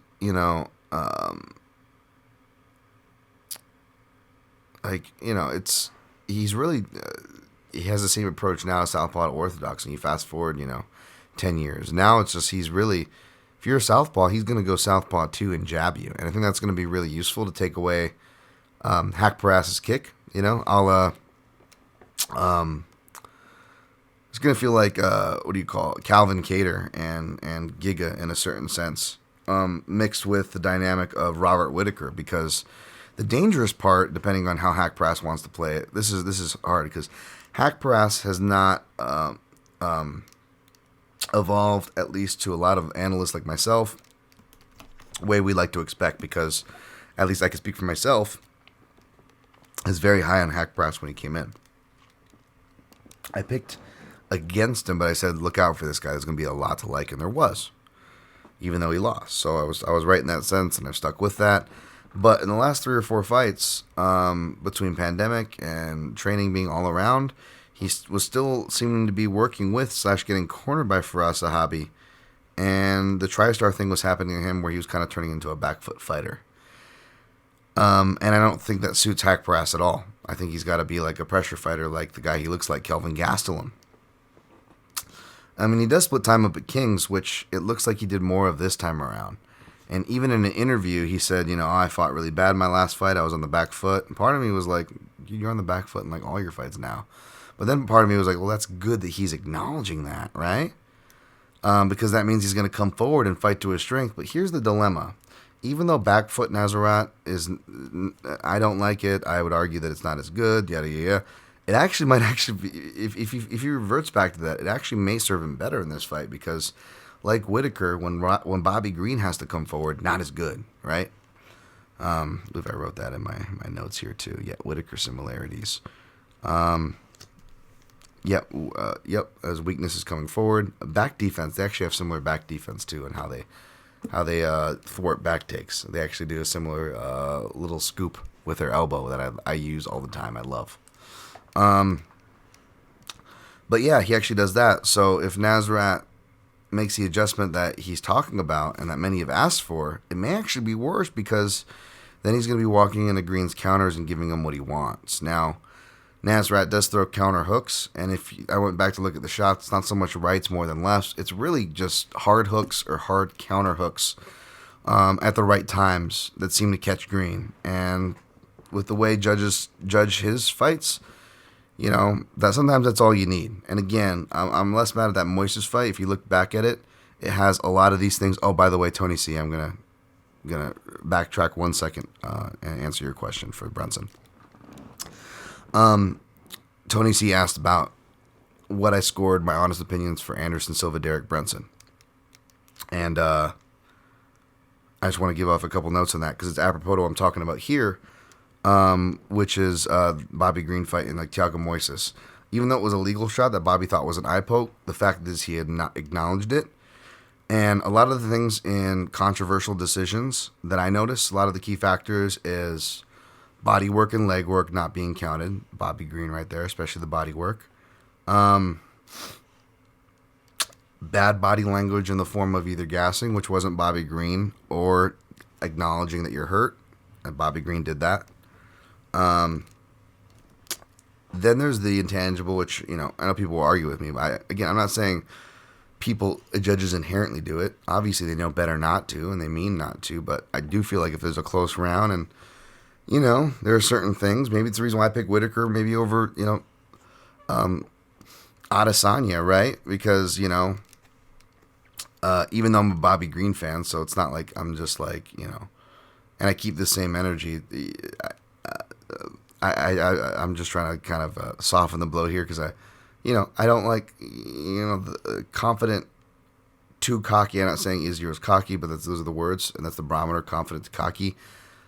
I don't relate to that as much. There's nothing wrong with that. In fact, you need it as a fighter. So there's nothing wrong with that or being that or liking that, folks. I'm just saying what I resonate and relate to is more of a Robert Whitaker, more of, workman-like, humble, trying to be humble, trying to, be grateful, focus on family, these sort of things kind of resonate with me. And I'm hesitant to say that because there's a lot of racism veiled into that. Like, oh, he's blue collar. Well, he's white. Oh, he's cocky. Oh, he's a confident person of color. There's definitely a lot of that. So believe me, it's not the case here. Again, I'm a Bobby Green fan. That's a different thing. Bobby Green does it for tactics, and even that, he doesn't do it as much because he has the same theory that I did. Judges in close rounds probably aren't going to give it to him. Probably, even if they don't think that, they'll be like, fuck that guy, So again, it's they're two different things, right? And again, I keep that same energy for white guys too. You guys know I'm not a big Conor fan. I'm not saying Conor's the same as Izzy, although he's starting to sound a lot more like Conor, huh? Is he starting to sound a lot more like a lot of the company people or through people who were company people at a certain time because they had to be and so on and so forth? Not judging, just saying. Anyways, that's a whole nother conversation. But yeah, what was I saying with Bobby Green? Yeah, counter hooks. But yeah, he gets that body language. It can hurt him. And we're in Texas, folks. And like, even though it wouldn't have mattered, he should have lost to Fiziev anyways. You had that judge and who had the really weird response online for his 30-27 card for Fiziev when it was like a clear round for Bobby Green. And like, I would have accepted a 10-8 Bobby Green that round more than a 10-9 Fiziev. So, it's definitely worrisome. But like I said, I ended up laying it because this is kind of the other favorite I laid. It was veterans who seem to be in really good places from their interviews to how they've been fighting lately, so on and so forth. It doesn't mean everything. They can still lose, of course, it's MMA. But they are veterans who are better. The people they are fighting do have paths to victories. But in this case, in the other straight bet that I'm playing to of a veteran for playable chalk, there's paths there for sure. But they haven't shown it against upper-level competition, and whenever they've sniffed anything, whatever their nearest relevance of upper-level competition is, they've lost, and that's what I'm betting on here. So I just laid the money line, not by decision, and I tried to limit my decisions, and if I did do it, I limited the units because we're in Texas, folks. Just a heads up, but I play Bobby Green straight up. Now, as far as that decision talk and judging talk, real quick, Derek Brunson, Anderson Silva. This one's for you, my man Tony. That was another card where I got all my picks right. So I'm biased, and I picked Anderson Silva. But even though I was biased and I picked Anderson Silva, I remember scoring it for Brunson live and then feeling like I got away with one after. And I've kind of always felt that way. But when I went back to watch it, I'll be honest, Tony. And anybody, who, oh, Brownie, you scared the shit out of me coming over my shoulder. Anybody who bet this and stuff, believe me, my heart's with you. I'm not saying it's not, but, I try to give my honest opinion here. And Tony wanted my honest opinion, how I scored it. And round one, I score for Brunson, but it's closer than I remembered. And even though I still score it for Brunson, and we, you got to remember we have the benefit to rewatch it. These judges don't, folks. Body language is a big key, and even though Brunson has bigger moments, more strikes, harder strikes, etc., that should make it clear enough. Plus finishing on top for whatever that's worth. The way Anderson no-sells, and he really does a good job at bullshitting the judges. And again, body language is huge, right? And although that's the problem, too, with a lot of these decisions is we get like some rogue 30-27, and even though the right person still wins, which not necessarily the case here, it could be contested either way, but I'm just saying in general, it's always annoying because we're always focusing on that rogue scorecard. And I do think one of the judges give Silva that round, but because of his body language, the way he no-sells it, and the way he puts pressure and gets... Even though he's not hitting Brunson with anything, and Brunson maybe, hitting him more, Brunson is reacting to Silva's pressure and looking panicked and looking uncomfortable, even if Silva's barely throwing and not landing clean or even really hurting him, right? So I don't agree, but I can see how a judge would go that way. I scored that round for Brunson, though. Excuse me. Round two, I asked for the clock. Yeah, round two. This is another round that was closer in memory. I'm pretty sure I remember going Brunson initially. But I could totally see how Silva gets this round because it's a close round. And Silva hits him in the eye. And they say it's a punch. But Brunson is like patting at it multiple times, like blinking it out. And again, that's bad body language. And in a close round, the ref's going to go, oh, it looks like he hit a damaging shot. And the ref didn't say it was illegal, so I have to treat it as legal. And again, body language too of looking panic. Brunson asked for the time kind of urgently, clock checks, and I've been guilty of being overly judgmental of that, but in my defense, it's because I know how it can come off even to judges even. So I think these little things in close rounds cost him the round. And then round 3, I just wrote tired, so I'm pretty sure Brunson was just tired, and Anderson more convincingly was able to steal and take that round.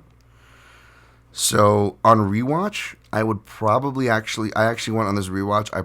I ever so slightly leaned 29-28 Anderson, edging him rounds 2, and as well as siding with him round 3.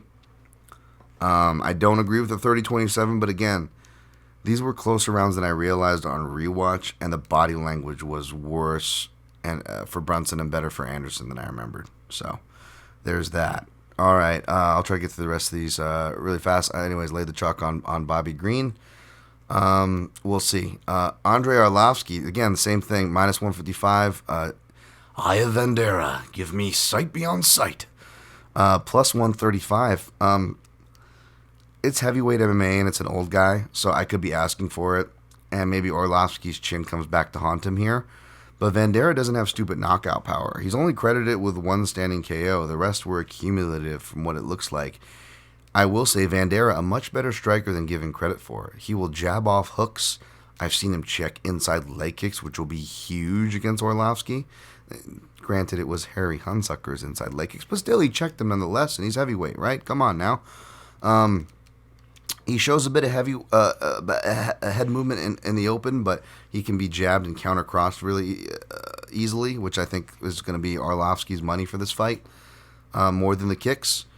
And he's got a good gas tank when he's striking. It's really odd. Vandera's main coach is a D1 wrestler who's strength and conditioning, and even though he splits time and doesn't do as much time at Team Quest, comes from a wrestling gym, is a jiu-jitsu black belt. Before that, apparently said he came from wrestling, and he was even just joking on stuff. He said, my wrestling should be a lot better than it is. I don't know what's going on. And if you look at his fights, from the TKO losses to the submission ones, they're fights where he's grappling, and even the submission one that he's able to pull out in his career, it's like a leg lock.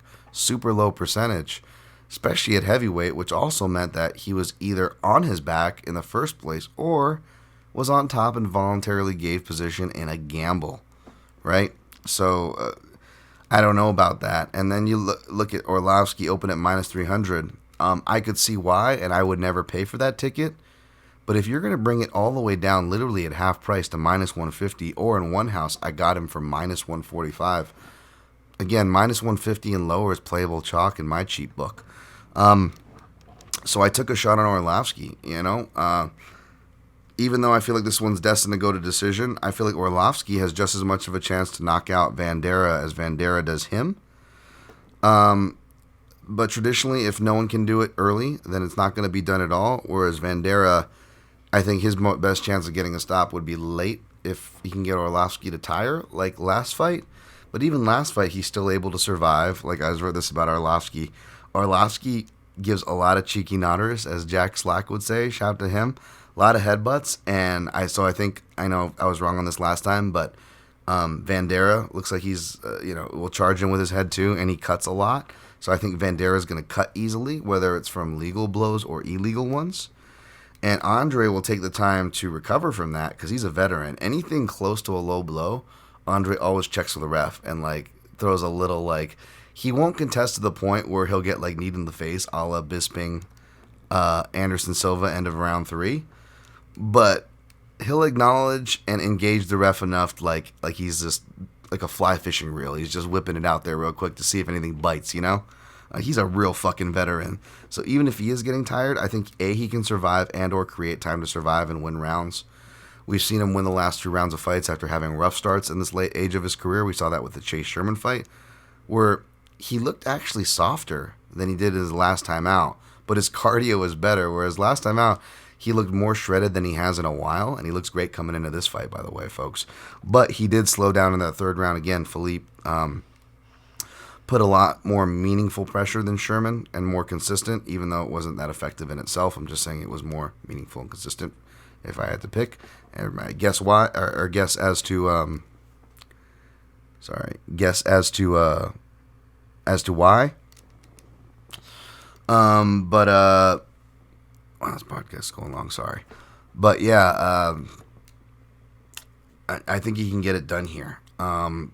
That being said, it is Texas, and maybe Vanderaa does get it close. Arlovsky hasn't shot in like 8 fights, not since like 2018 or 2019. Like, I think only because he was hurt against Walt Harris and then the fight before that. But the way Vanderaa been taken down, the way I've seen him, only ways I've seen him taken down is the one takedown Arlovsky does show. Body lock, outside trip. So, like, the takedowns that Vanderaa really fell victim to that have sealed his deal have been the exact takedown that, for what it's worth, Arlovsky does go to. I think he can grab clinch time if he's hurt. If he does get hurt. And, yeah, I took a shot on him here. And what I did was the over in this fight is the second leg to the under of Phillips Rojo. So I took over 2.5 in this fight, Vanderaa Arlovsky for -210. Parlayed it with Kyler, Phillips, and Rojo under 2.5 at -70 for +134 at 1 unit, and laid 1.45 units at -145 for the Arlovsky money line. Hopefully both hit. If not, hopefully that parlay bails me out. That's kind of how I layered it. Let's hope for the best. Pushing on, first leg of the regular 3-leg parlay. This one probably won't be. I'll probably put the total one, left or right, in my odds checker article. This one will be for you guys. Casey O'Neill first leg -400. Roxanne Modafferi +300. Not taking the vet here, but again, I am sticking in line with the narrative of fighters who are here to do business, sound like they're here to do business, sound like they have their priorities straight, don't have a lot of distractions. Whereas Modafferi, she's trying to plan her after party in Texas, her after party in Vegas. You know, she's got plans to get married, all these things. Good for her, by the way. I'm glad she found love and wants to start a family. That's awesome. I wish her all the best. Absolute pioneer, not just for women, but in MMA in general. All that and more.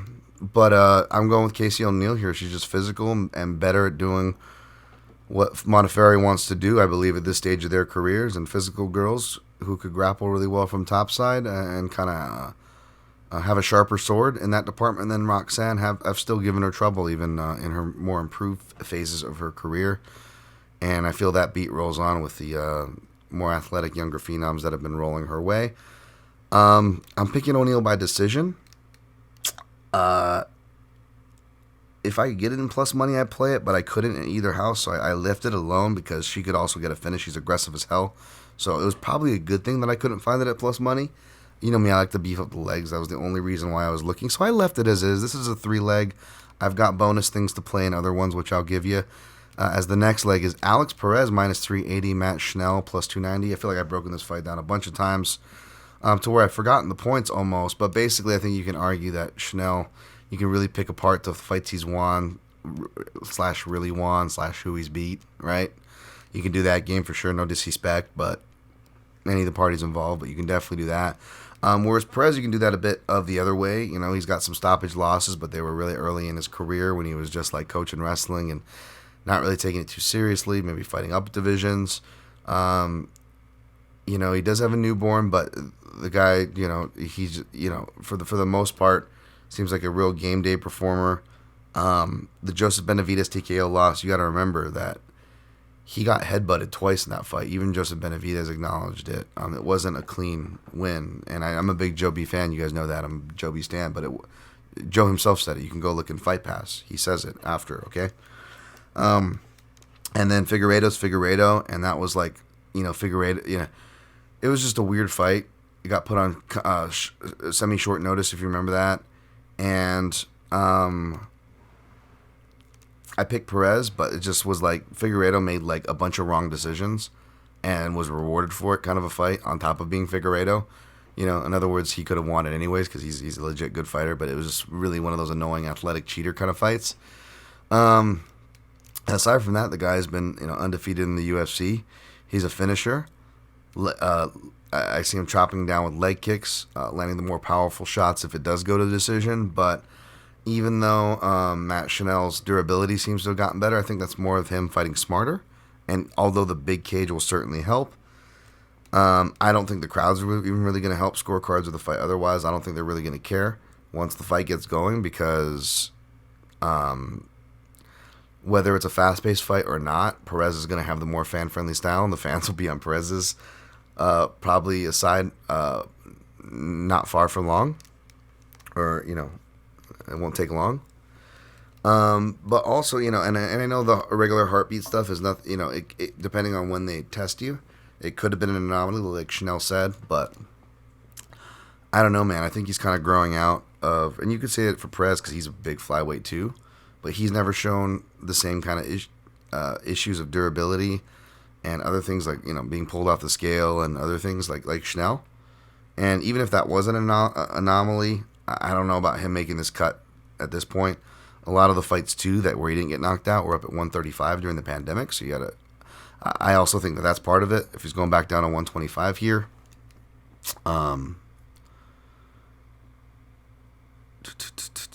yep, which is listed. I don't like that.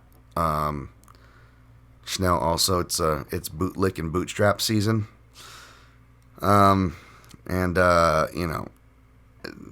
whether it's a billionaire or a billionaire company or a millionaire or I don't know, like I give a shit. I'm not trying to cancel it. I don't believe in canceling stuff. No one's canceling these people, but like there's just it's bootlicking and bootstrapping season, let's just say, and it's kind of funny watching all the simps get all upset. But yeah, I'll just leave it at that. I'm gonna go with Alex Perez. I've been high on him anyways, and I played him inside the distance at plus 100 for 0.77 unit at one house. At another house, I couldn't get that, so it made me pick between 7 KO. I ended up picking KO because I don't think Chanel's gonna shoot on him if he's hurt. And if he does, Alex Perez does have a really good front headlock game, but I also got to imagine he's going to try to be smart and just pound him out no matter what the position is and not give Chanel a chance to grapple. So I played by KO at plus 190 for half a unit. If that hits, that covers the parlay. If the inside the distance hits for a lesser number despite slightly more units, it'll cover most of the parlay, what I'm exposing myself. So that's kind of how I have it in my head. And then I did a prop parlay that I was like one close off of last week. By the way, I think it went 9-3 overall, 2-0 straight, 3-2 props, 1-0/1-1 depending on how you count it, and parlay. And I had so close to a plus 539 flyer. I had Shavkat inside the distance. What was it? Shavkat inside the distance. Davis by decision and Soriano by decision, and of course, if that's Soriano by decision, oh my god, that would have been sweet. I did another one like that this week, and that Perez inside the distance, the plus 100, the lesser line is a part of it. We'll continue on. Try to go fast. Maxim Grishin minus 165, Thick Willie Knight plus 145. Believe it or not, I'm not picking Thick Willie. My heart's with Thick Willie. If you bet Thick Willie, my heart is with you. But I'm picking Grishin. I just think he's too experienced. I think the height's going to be problematic if you look at like Thick Willie's history, the taller fighters. Da Anjung use similar takedowns. I've seen Grishin hit when he doesn't want to hit takedowns. Grishin can jab, counter hooks, counter crosses, can leg kick as well. But I think Thick Willie's going to have to either hurt him with a leg kick, freak knock him out early, or have a Derek Lewis-like comeback late are his pathways. So Thick Willie moneyline, Thick Willie KO, Thick Willie round 3, if you wanted to sprinkle on Thick Willie, but I'm just going to be rooting for the thickness. This is a tough matchup to pick him in. I know he said he's ready to knock out Grishin and ready for this fight, but it's, still 2 weeks notice. Maxim Grishin looks in great shape. I know he missed weight last time. Looks in great shape. Looks like he's really been working his boxing as well. Yeah, I'm going to go with Maxim Grishin. No play. Don't feel like sweating it over for even money either. Ronnie Lawrence minus 300.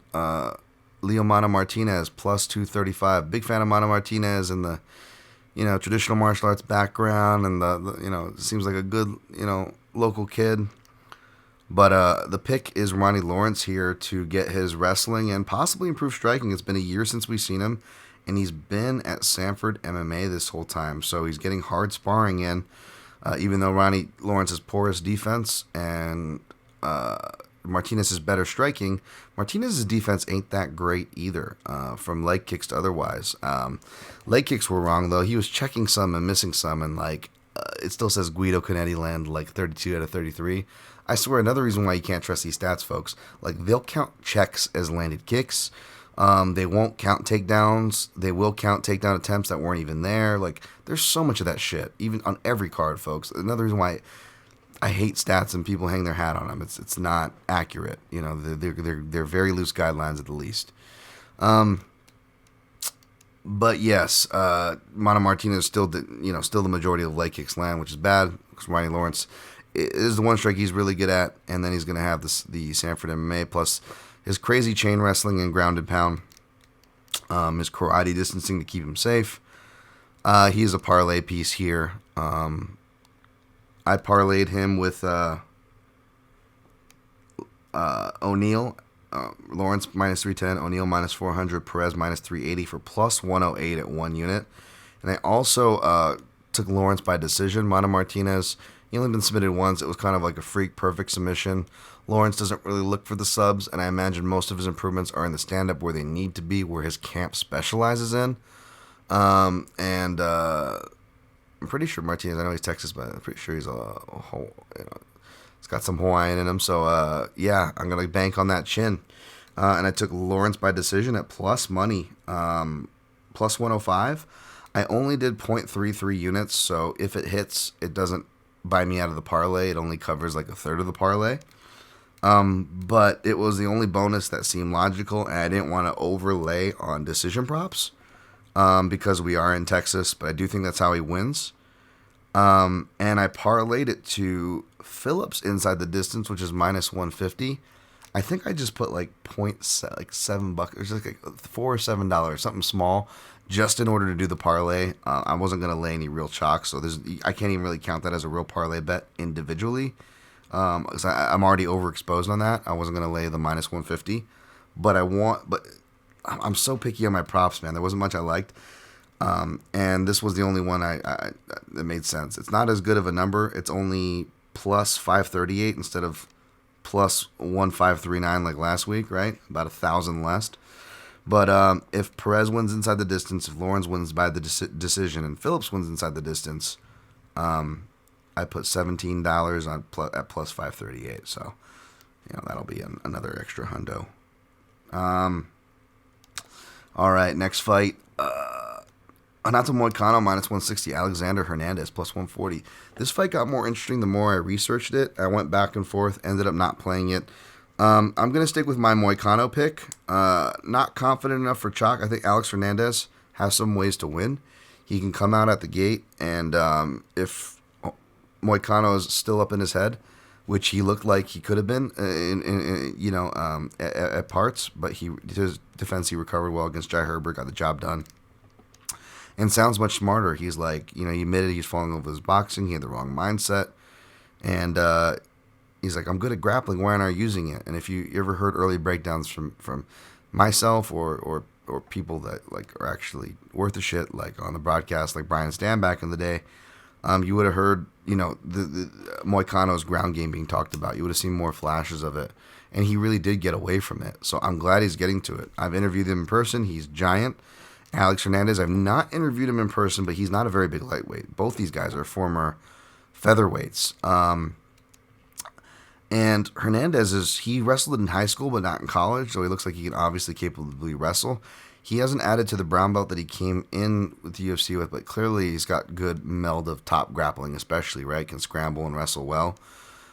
He did it to OAM, but outside of OAM, that's the most notable person he's really been able to grapple with. And even OAM was one mistake away from winning round 2, which would have got him, which could have got him the fight.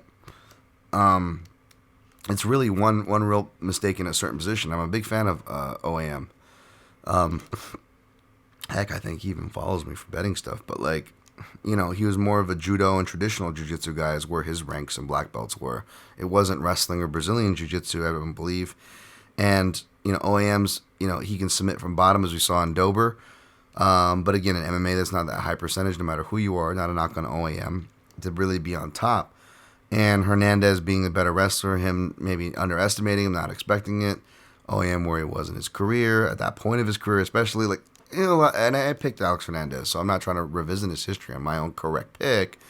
But I'm just saying, like, we could poke holes here, Could he come out and grind Moicano? I suppose, but we haven't seen anybody do that. Even the one submission loss, it was Moicano that was controlling the grappling.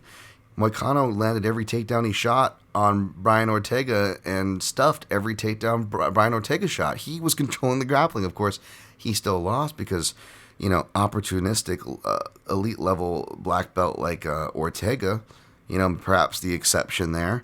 But you really got to be, a knockout puncher. And Hernandez has shown that he has that. But if he doesn't have it in the first round, I don't trust him to do that. Both with his gas tank, his process, his confidence, and not to mention Moicano's style, especially his newfound style. He's probably going to have this on the ground. Moicano also doesn't seem to tire. Hernandez doesn't seem like he'll be easy to take down or hold down, but Moicano is such a good back taker, and the scrambling style, that wrestling scrambling style that Hernandez does, it seems like he's primed to give his back. I actually wouldn't be surprised if Hernandez eventually gets cooked over 2 rounds and gets submitted for the first time in round 2. That's going to be my official pick. Fortunately, Moicano by sub is only like plus 250. I would want it like around plus 500 for me to take a stab. Wishful thinking, I know. I'm just saying. Not high enough for me. Don't want to lay the chalk. Don't feel good on the total. I was looking for, was going to pick Hernandez, and, he could make some potential improvements here, but I don't know. I feel like Moicano can either outpoint him with leg kicks and counters and point game, or what I suspect, cook him steadily over a couple of rounds with grappling, and really, not so much expose Hernandez as to really just more show how good he is, right? No knock on Hernandez. So I'm going to go Moicano round 2 sub, no plays. Carlos Ulberg, Fantasy Jewish Fight League. Swing. Sorry. Ulberg. This Saturday, we've got the Shabbos Swingers versus the Rib Roasting Rabbis. Fantasy Jewish Fight League. Rosenstraw. Sorry. I'm going to take Ulberg over Sharant. No big reason. If Sharant can survive, then maybe he can win. He's won 5-round decisions before. But I don't think he can get the fight to that crazy cooking temperature that Kennedy did with Ulberg, and without getting torched. So I'm going to go Ulberg, but I'm staying away from that fight. AJ Dobson minus 115, Jacob Malkoun minus 105. I would have took a shot on Malkoun at that plus money, but again, I'm bad at getting those lines, folks, so that wasn't me. Dobson got an A under my grading the winners, but I don't think he was that memorable, and I think Malkoun can outlast and make this ugly. I'm going to go Malkoun to make this long by decision. Next fight, Sergey Morozov, minus 210. Douglas Silva, D'Andrade, plus 175. I'm going with my guy, D'Andrade, taking pictures next to the doctor, looking healthy. This is just, to put simply, an experience spot. He's only lost to the best guys. He's a striker. He actually has decent takedown defense. He's strong there, and he's not a fish out of water on the ground. And I don't think Sergey Morozov is game over. I admittedly don't have the bio sheet in front of me. It wasn't sent to me this week, but I do have some from past ones, and I remember his. And this doesn't necessarily mean anything because, I think Timur Valiev was an account, and he's actually a pretty good fighter. But he has, a similar thing with that, like Morozov. There was no master of sports in wrestling, not even the hand-to-hand combat. Maybe you have some amateur MMA stuff and, an amateur title or an M1 or whatever the thing he was in. But, he's mixed wins and losses, and he's I think he came up like with engineering degree or something was his main thing. Like he went to school for it. He didn't even do like the master of sports wrestling or anything like that. I don't think his ground game is potent enough to not just not finish the Andrade. I'm not sure it's enough to win rounds. And I think the Andrade's striking is going to be too much. He's going to have the big cage to strike in. He's older, but not completely, over the hill. Over 36 is the flag zone. He's at 36. Morozov, not too much younger. I think he's like 33 or 32, entering the later prime as well. So this line just doesn't make sense. It hasn't really moved any. I don't know if it's, they see the OV at the end kind of a deal, and they see an older fighter, because that's just been the move. Let's fade all the old people. But I'm going to take an old dog here, and I put a whole unit on Douglas Da Silva de Andrade. If he hits, it'll be nice. It'll almost cover both parlays if he hits.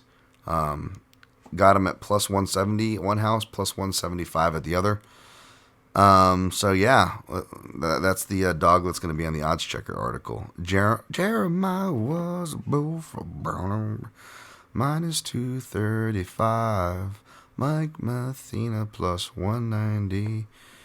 Boys, it's going to be live. I don't know. I'm going to take Jeremiah Wells.